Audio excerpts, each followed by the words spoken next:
Boa noite, irmãos. Sejam todos muito bem-vindos ao Circo da Luz.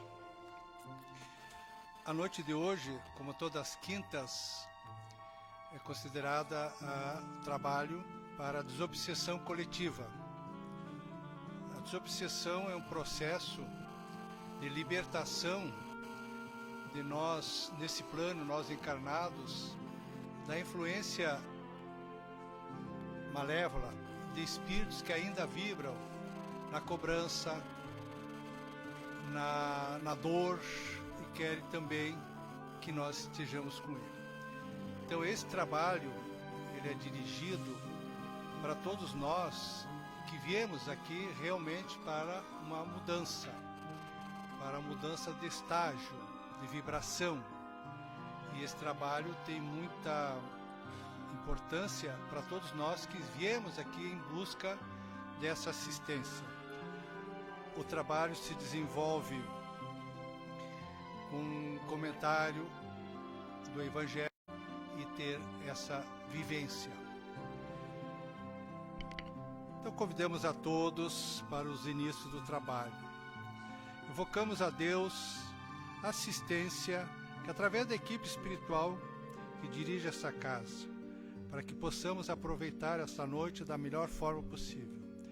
Sabemos que estamos aqui, devemos estar de corpo e alma, enquanto temos grupos de médiuns, trabalhadores, lá no térreo, também em prece, em trabalhos para todos nós. Pai nosso que estais nos céus, santificado seja teu nome, venha a nós o teu reino. Seja feita a tua vontade, assim na terra como no céu. O pão nosso de cada dia dai-nos hoje. Perdoai nossas dívidas, assim como nós perdoamos nossos devedores. E não nos deixes cair em tentação, mas livra-nos de todos os males, que assim seja. Nesse momento, é para que nós possamos irmos pelo pensamento até nossos lares, em prece, buscar aqueles irmãos que ainda lá convivem, que não tem mais o corpo físico, e nós fazermos uma higienização. Esses irmãos serão trazidos para cá para serem orientados, doutrinados, e que nós possamos estar em melhores situações para convivermos e vivermos a nossa vida. Mentalizemos nosso lar, cada dependência e cada pessoa do nosso convívio.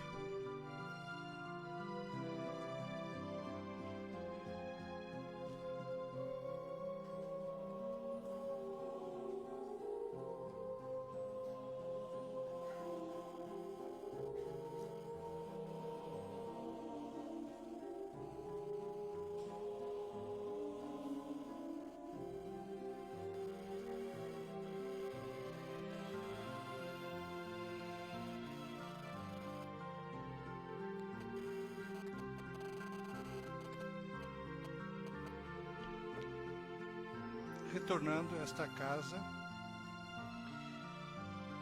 vamos acompanhar o Evangelho segundo o Espiritismo no capítulo Pedi e Obtereis, no item 23, que trata felicidade que a prece proporciona. Vinde vós que desejais crer. Os Espíritos Celestes acorrem a vós a anunciar grandes coisas. Deus, meus filhos, abre os seus tesouros para vos outorgar todos os benefícios. Homens incrédulos, se soubesses quão grande bem faz a fé ao coração e como induz a alma ao arrependimento e à prece. A prece, como são tocantes as palavras que saem da boca daquele que ora. A prece é o orvalho divino que aplaca o calor excessivo das paixões. Filha primogênita da fé, ela nos encaminha para a senda que nos conduz a Deus. No recolhimento e na solidão estais com Deus. Para vós já não há mistérios, eles vos desvendam. Apóstolos do pensamento, É para vós a vida, vossa alma se desprende da matéria e rola por esse mundo infinitos, etéreos, que os pobres humanos desconhecem.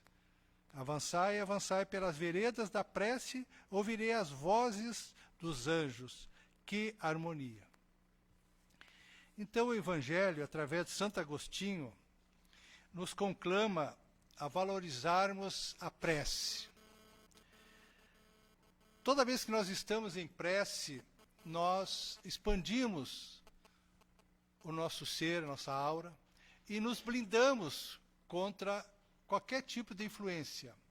Todos nós, em prece, irradiamos uma luz, e esses irmãos que nos acompanham para a cobrança, que nos conduziram a uma situação desfavorável, eles não se achegam a nós, porque eles não podem com a luz de quem está em prece. A prece tem que ser algo que saia do coração, saia da alma. Temos o hábito de sempre fazermos a prece que o Mestre Jesus nos ensinou, que é o Pai Nosso. O Pai Nosso, ao entendermos o significado de cada palavra, de cada expressão, nós faremos cada vez mais com fé e com muito respeito. Porque o Pai Nosso é uma louvação a Deus, um reconhecimento da existência de Deus e uma certeza absoluta que Ele está em nós. É quando nós pedimos, mas também nos comprometemos de fazermos com o nosso próximo o que queremos que os outros nos façam.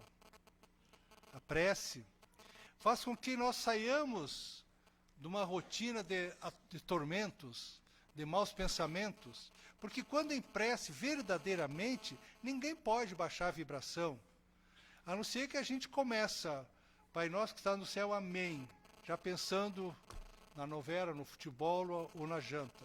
Aí realmente não é uma prece. Então, quando for fazermos a prece, é um momento íntimo de nós estarmos com Deus, elevar o nosso pensamento, fazermos com a certeza absoluta que seremos atendidos, porque toda vez que nós oramos, nós não negociamos com Deus, simplesmente entramos em sintonia com Deus, e Deus nos quer o melhor. Então, meus irmãos, tenhamos o hábito de, no primeiro momento do dia, fazermos uma prece de agradecimento por mais uma jornada, que é muito importante. Nós teremos um dia já em paz. Em vez de nós levantarmos atrasado para o trabalho, reclamando que hoje o dia é isso que... Não. Vamos fazer uma prece simples, mas com emoção, com respeito, já vai melhorar o ambiente. Toda vez que nos defrontarmos com uma situação difícil, elevemos nosso pensamento a Deus, peçamos ajuda através de uma prece silenciosa.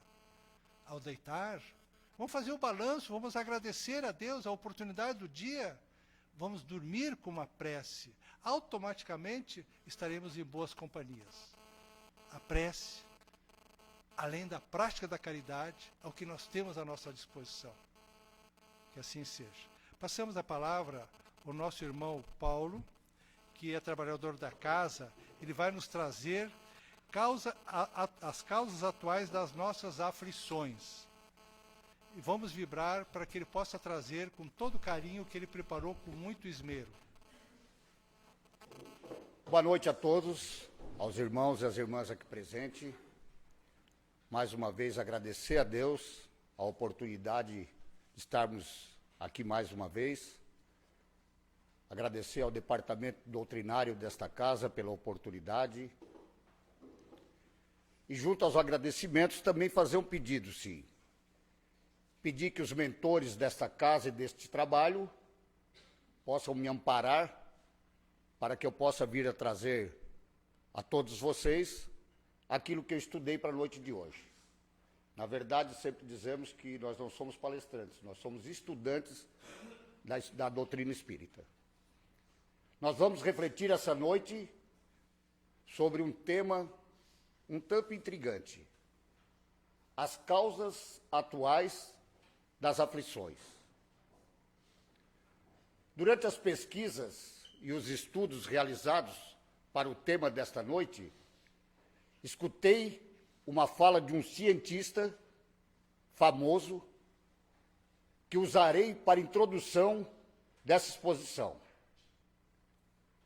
Dotado ele de uma inteligência incomum, alguém que se destacava em sua área de conhecimento, não só pelas suas realizações, mas também pelo seu talento intelectual, da qual era portador, ele se dizia ateu. E afirmava ter rompido sua relação totalmente com Deus e as religiões. E o mais interessante é que ele falava isto como uma pessoa séria. Não era alguém que estava ali debochando das religiões, que estava brincando com as religiões. Era alguém que, de fato, havia vivido uma experiência profundamente dolorosa, que deixaram marcas e cicatrizes profundas na sua alma, e que então, nas suas reflexões, tomara a decisão de romper com tudo que tinha relação com a religiosidade, com a espiritualidade e com Deus. Respondeu ele assim: rompi porque nenhuma religião explica a dor. E se há um Deus, se de fato esse Deus existe, ele não poderia permitir certas dores que ocorrem com algumas pessoas. Ponto. Isso foi a fala do cientista. Podemos nós aqui pensar em várias perdas. Nos assassinatos, nas mortes precoces de entes queridos, nas perdas afetivas, por que não, talvez, um revés financeiro? Enfim, naquelas situações mais adversas que podem acontecer com todos nós. E é incrível, podemos ver isso, mas por um motivo ou outro, chega o dia em que nós vamos ter, sim, que encarar a dor. Pior ainda, tem pessoas que desde a tenra infância até o dia do túmulo encaram a dor dia a dia. E daí eu vou abrir um parênteses aqui. No meu caso, eu tenho uma dessas pessoas na família. Quem me conhece aqui, talvez saiba quem é. Ela está agora com 69 anos, mas desde sua infância já passou por mais de 20 cirurgias, e 30 e poucos anos atrás, numa cirurgia em São Paulo, ela foi desenganada pelos médicos. Dito que ela tinha, no máximo, 6 meses de vida. Um câncer. Ela conta hoje, com 69 anos, encarnada, e agora, o ano retrasado, venceu seu 4º câncer. E o impressionante é que eu nunca vi ela reclamar da vida. Uma pessoa para cima, toda a vida feliz. Agora, sábado, conversando com ela me relatou que a médica dela acha que ela está com câncer novamente no pulmão. Então vejam que tem pessoas que realmente parece que veio no mundo somente para sofrer. Então vem a pergunta: por quê? Se Deus existe, ele vê a dor? Ele acompanha? E se ele acompanha, por que permite? Mas tem casos que ainda é mais intrigante. Parece que algumas criaturas, não obstante seu mau caráter, não obstante praticarem o mal, com violência, com maldade, prosperam e se dão bem. Vamos assim dizer, se dão bem, né? Embora nós conhecemos pessoas que sejam inteiramente íntegros, honestos, e mesmo sendo criatura 100% morais, enfrentam as circunstâncias mais dolorosas. Surge, então, a pergunta: se Deus existe, Ele é bom e justo? Por que Ele permite que os maus tenham sucesso e que os bons sofram? Algumas respostas já nos foram dadas para essas perguntas, mas eu, particularmente, não me convencem, assim como também não consolam. Uma das respostas, já falamos várias vezes aqui nessa tribuna, é aquela que promete uma recompensa no paraíso, em um destino após a morte, que muitas filosofias e religiões apregoam. Só que o que nos intriga com relação a isso, além de vários motivos que temos para não acreditar nesta condição do paraíso, é que o preço da passagem é diferente para passageiros da mesma classe. Vocês concordam? Uns sofrem menos, outros sofrem a vida toda, outras não sofrem. Então, que justiça divina seria essa? Vocês estão assustados, né? Mas daí, em 1857, o governador espiritual da Terra, Jesus, autoriza, vamos dizer assim, enviar ao mundo o Consolador prometido, cuja missão seria esclarecer a mente humana e consolar os corações aflitos. No campo das aflições da vida humana, podemos identificar causas que são criadas em vidas passadas e aquelas que são da vida atual, que é o que queremos falar essa noite. Muitos do que se desesperam diante dos tormentos e dos problemas da vida, na maioria das vezes essas pessoas, ou nós, né, não percebemos que estes sofrimentos, estas aflições, são oriundas desta própria encarnação. Portanto, a maioria dos problemas atuais são originados nos nossos vícios que adquirimos com nossas próprias mãos. Através do quê? Do nosso modelo de vida. Muitas vezes, educamos mal nossos filhos, dando-lhes maus exemplos, muitos enriquecendo ilicitamente,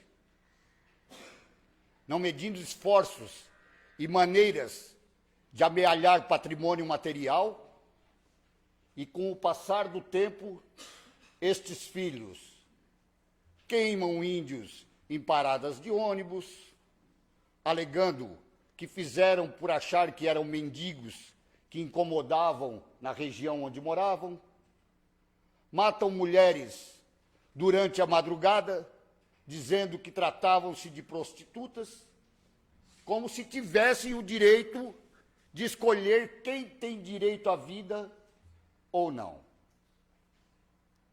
E seus pais, bonzinhos, ainda os protegem, indo em busca de profissionais corruptos para defender seus filhos daquilo que eles próprios o ensinaram.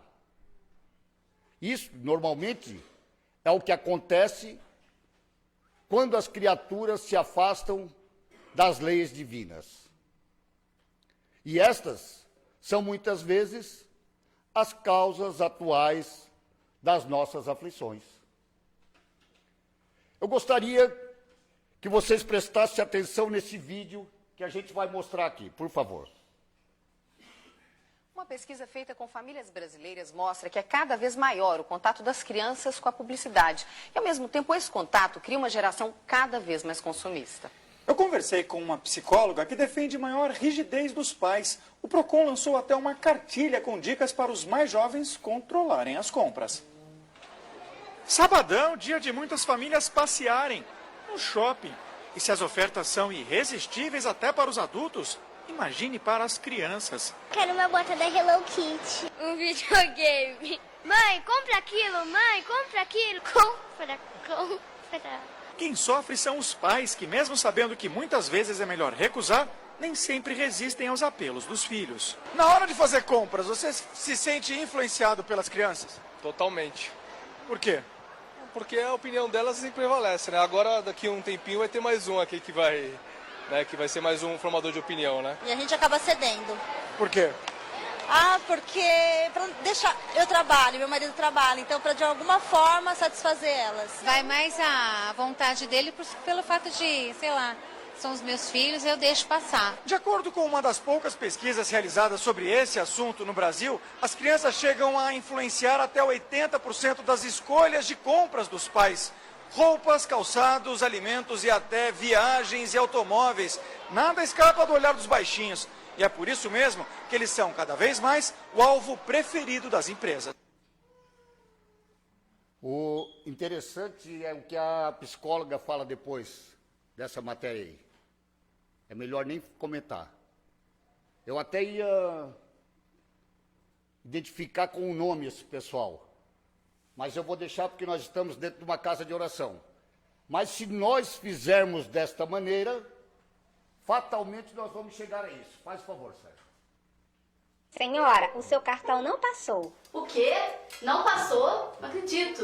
Não, tem problema não. Pera aí. Passa esse aqui, parcela R$5 nesse daí, esse aqui também, esse aqui.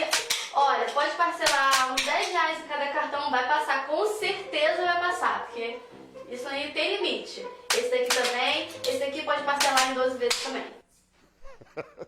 É mais ou menos isso, né? Se você não impor limite aos filhos, né, acaba acontecendo esse tipo de situação. Mas vamos voltar para o Espiritismo. Eu vou ler aqui a parte do que está escrito no capítulo 5 do Evangelho segundo o Espiritismo, que trata das bem-aventuranças. Na lição de número 4, Causas Atuais das Aflições, que diz assim, prestem atenção, de duas espécies são as vicissitudes da vida, ou, se o preferirem, promanam de duas fontes bem diferentes, que importa distinguir. Uma tem sua causa na vida presente, outras fora desta vida. Remontando-se à origem dos males terrestres, reconhecer-se-á que muitas são consequências naturais do caráter e do proceder dos que o suportam. Quantos homens, continua aqui ainda no Evangelho, caem por sua própria culpa? Quantos são vítimas de sua imprevidência, de seu orgulho e de sua ambição? Poderíamos parar de ler por aqui, já seria o suficiente, né? Mas vamos em frente. Quantos se arruinam por falta de ordem, de perseverança, pelo mal proceder, ou por não limitar seus desejos? Quantas doenças e enfermidades decorrem da intemperança e dos excessos de todo gênero. Quantos pais são infelizes com seus filhos porque não lhe combateram desde o princípio as más tendências. Isso está no Evangelho segundo o Espiritismo, de 1857. Por fraqueza ou por indiferença, deixaram que neles se desenvolvessem os germes do orgulho, do egoísmo e da tola vaidade, que produzem a secura do coração. Depois, mais tarde, quando colhem o que semearam, admiram-se e se afligem da falta de deferência com que são tratados e da ingratidão desses filhos para com eles. A quem, então, há o homem responsabilizar por todas essas aflições, senão a si mesmo? O homem, pois, em grande número de casos, é o causador de seus próprios infortúnios. Mas, em vez de reconhecê-lo, acha mais simples, menos humilhante, para a sua vaidade, acusar a sorte, a providência divina, a má estrela, ao passo que a má estrela, na verdade, é a sua negligência. Precisamos estar atentos ao que nos ensina essa lição importantíssima. Qual a maior aflição hoje quando deixamos nossos filhos em casas e vamos para o trabalho? Eu acho que todo mundo aqui tem em casa. Alguém poderia me ajudar? Será que seria a internet? Vou ler aqui uma reportagem. Vamos adentrar aqui a um campo minado. E isso sirva de alerta para todos nós, pais, avós, tios, tias que cuidam de crianças. A reportagem diz assim: preso a uma cama e dependente de uma máquina de hemodiálise, o jovem chinês Xiao Wang sofre até hoje e sofrerá pelo resto da vida as consequências de uma decisão que tomou há 8 anos atrás. Na época, então, com 17 anos, Xiao queria muito um iPhone. Mas sem dinheiro para comprá-lo, decidiu vender um dos seus rins. Contratou uma rede ilegal de tráfico de órgãos, sem que sua família soubesse. Os traficantes lhe ofereceram 3 mil, isso é história verdadeira, não é história da carochinha. Ofereceram 3 mil pelo seu rim, o jovem aceitou, porque os traficantes disseram que poderia ele viver muito bem com apenas um rim. E assim, então, procederam à operação. Só que as condições de higiene ao qual ele foi submetida estavam longe de ser a ideal. Na clínica clandestina onde foi feita a retirada do órgão, houve contaminação por infecção generalizada, atingindo também seu outro rim, comprometendo sua saúde física em tudo.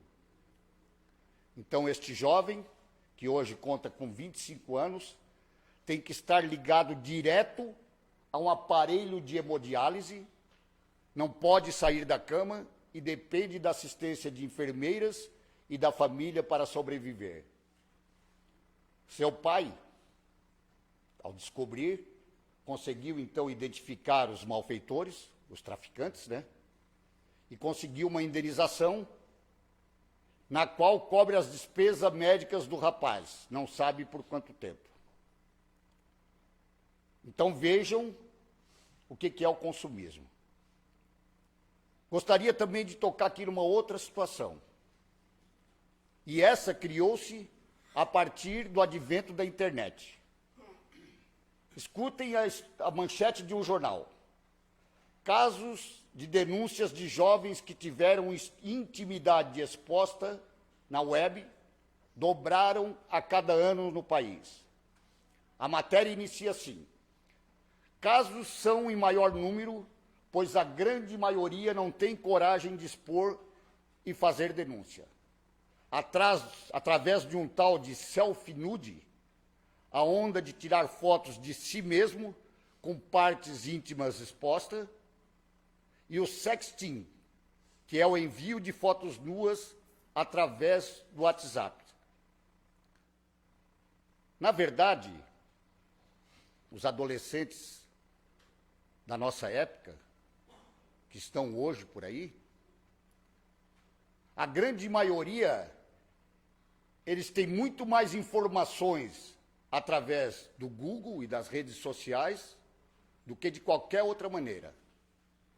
Em geral, começam e terminam o namoro pelas telas do celular e acabam fazendo do mundo virtual uma extensão de si. Daí, então, estão a um passo de uma vida desregrada, principalmente entre jovens e adolescentes, diz a matéria. Homens e mulheres. Coloco também os homens, porque são os dois partes do processo.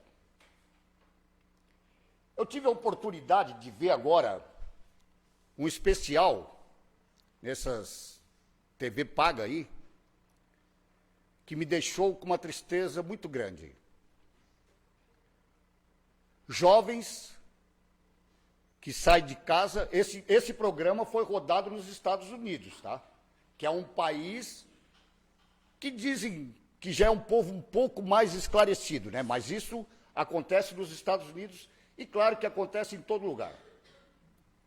Meninas que saem de casa ao completar os 18 anos, na busca do sucesso, do consumo desenfreado e outras atrás do estrelato. Buscar o sucesso através da fama. É apavorante ver esse programa, porque elas vão normalmente para Los Angeles, principalmente, né? Que é a cidade dos famosos. A segunda cidade escolhida é Nova York e a terceira, a região de Boston. É aterrorizante, porque elas vão contratadas para fazer fotos e daí então chegue lá, elas acabam se prostituindo. A grande maioria delas não volta para casa, porque durante a noite elas são entregues aos programas noturnos, e esses programas são tocados à base de drogas, cocaína, anfetaminas, êxtase, e aí por fora. E conta esse programa que a partir disso a maioria delas se prostituem e acabam não retornando para os seus lares. A grande maioria morre, ou por ingestão de droga, ou porque se metem com tráfico de droga para poder manter o vício e acabam nessa maneira. Esse é aterrorizante. Diz esse documentário que a maioria delas conseguem ter uma vida ativa de 2 meses a 6 meses nas cidades a qual elas vão trabalhar. Porque elas são obrigadas a se submeter a várias medicações, drogas lícitas, para poder aguentar o ritmo das gravações, e a partir daí, então, elas vão em busca do quê? Do prazer fácil, dos perfumes caros, das roupas de marcas e por aí vai.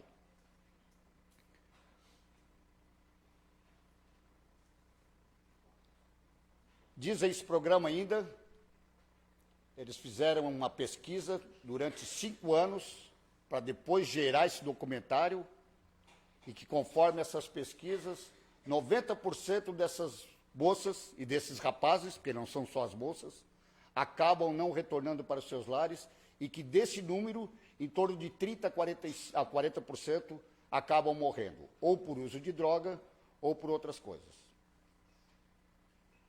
E daí tem outras também que procuram sexo, o tal de sexo virtual, que é a exposição de seus corpos para seguidores na internet.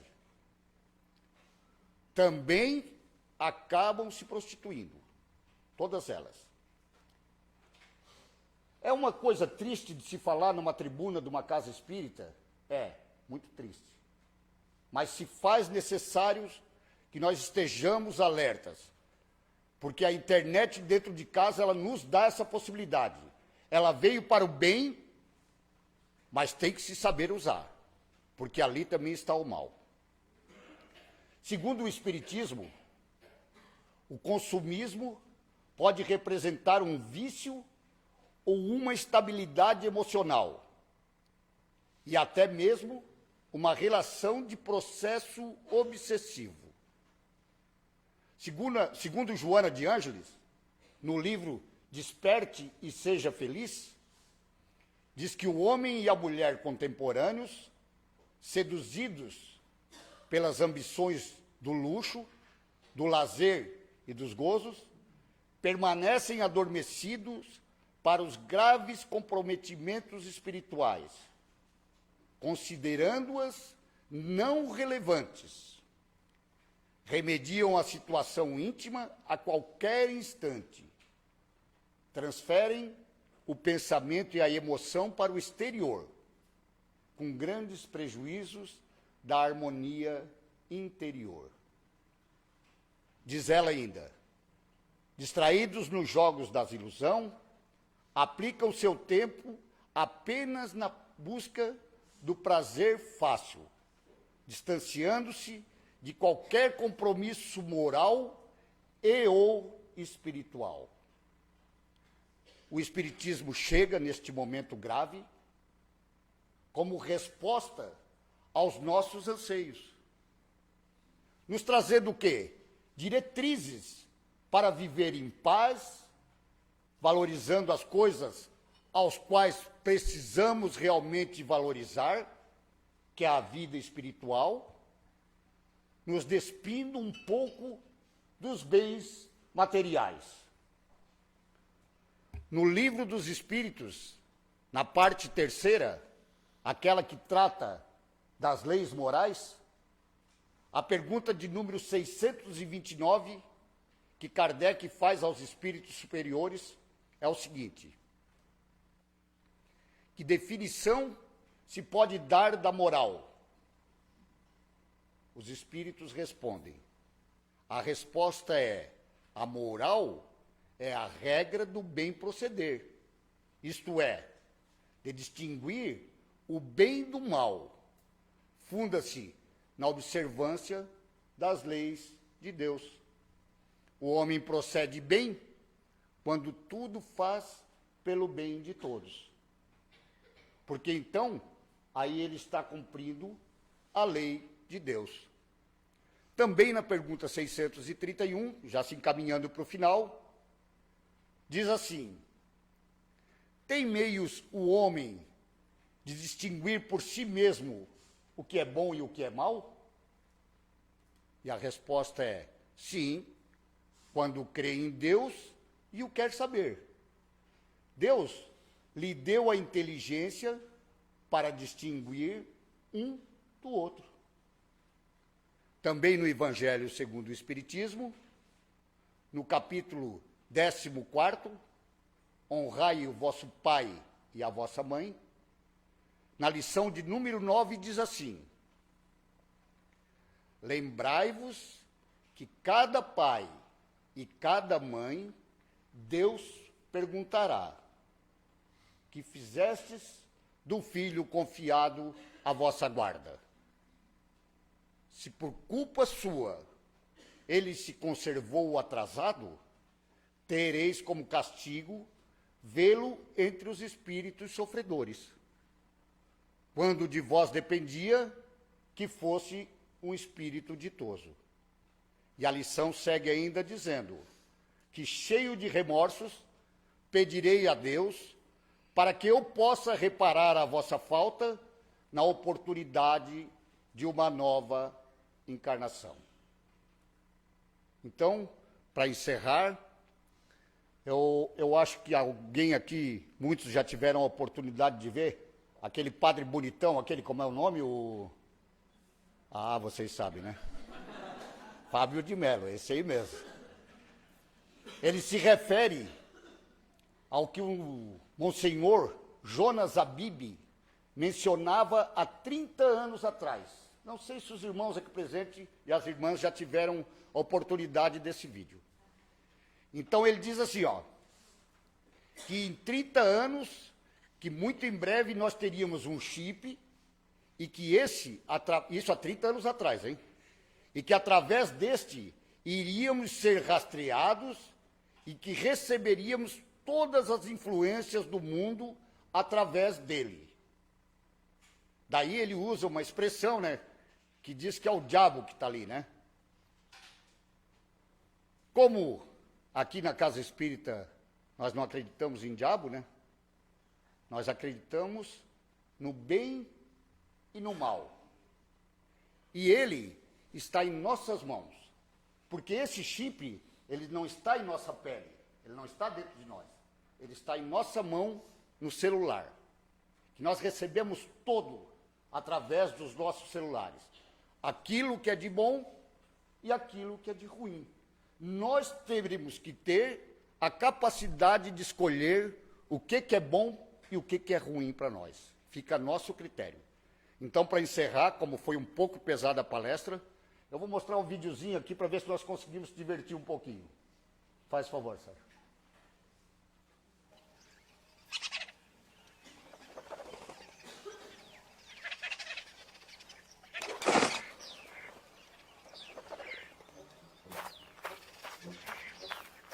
Não é nem consumista, hein?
Boa noite a todos, muito obrigado pela atenção.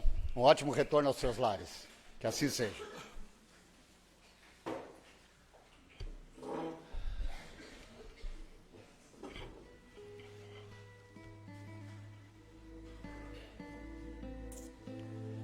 Agradecemos ao nosso irmão Paulo, que nos trouxe um tema deveras preocupante a todos nós na sociedade, porque por vezes nós estamos realmente passando por aflições bastante sérias, difíceis, e sempre queremos terceirizar a origem, a causa.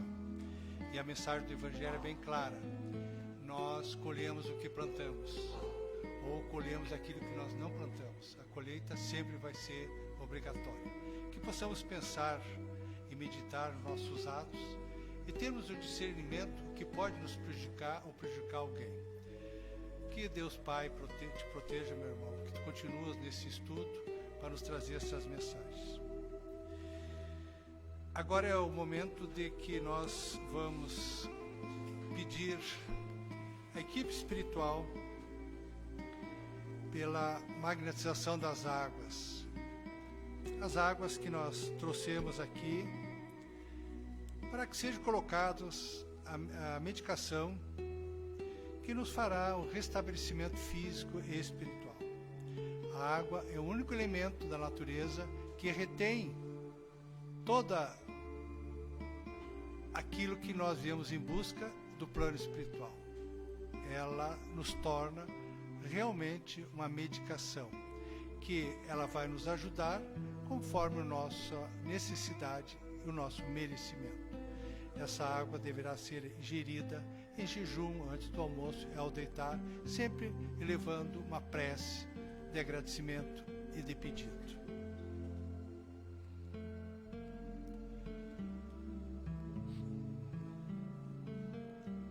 Agora chegou o momento de nós elevarmos nossas vibrações, buscando também, através da prece, dos bons pensamentos, que todos nós aqui presentes, encarnados e desencarnados, possamos receber assistência e proteção do que viemos em busca. Que possamos sair daqui bem melhor que aqui chegamos.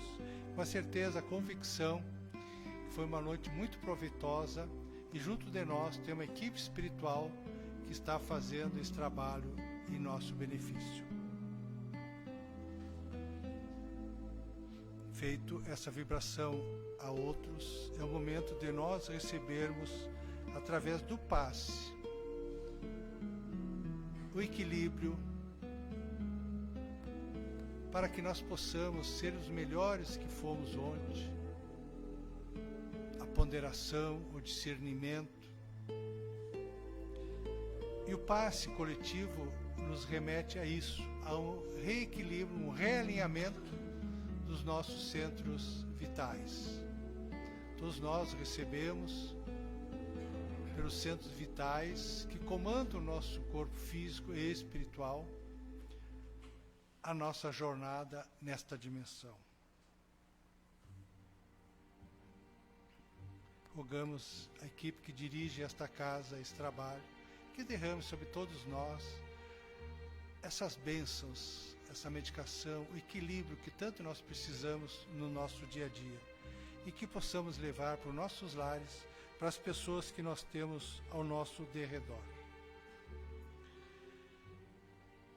Em forma de agradecimento da noite de hoje, do estudo, do atendimento que tivemos, vamos agradecer a Deus através da prece que o Mestre Jesus nos ensinou.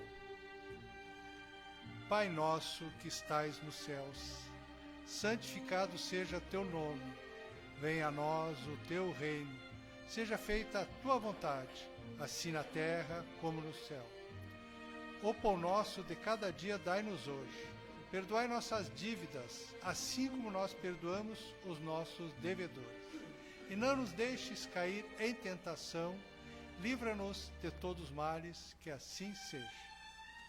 Irmãos, nós pedimos e comunicamos a todos que a casa trabalha mensalmente na coleta de cestas básicas para distribuir a famílias carentes, devidamente cadastradas, acompanhadas. E nós estaremos recebendo até o dia 29 de junho, pode entregar na biblioteca, as cestas básicas. Aí nós faremos a redistribuição. Muito obrigado e tenhamos um bom fim de semana.